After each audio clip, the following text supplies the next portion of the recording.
morning. Today I'm out in the shop. We're taking a look at some of the bandanas that we're doing for one of our clients, and I want to show you here the discharge printing process.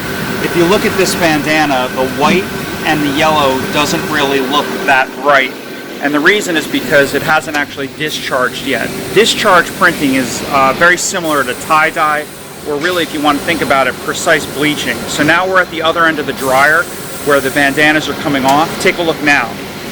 If you look at the yellows and the whites, let me get you a better shot here of this one. You can see how bright the yellow and the white are compared to the other end of the belt. And I'll remind you, we'll come back here and take a look at them coming off the belt now, or coming off the printer. Here it's much more muted versus at the other end when it gets dried and discharges, it's super bright. And it's very, very soft. You can barely feel this. If you close your eyes, you would not feel the ink on that print.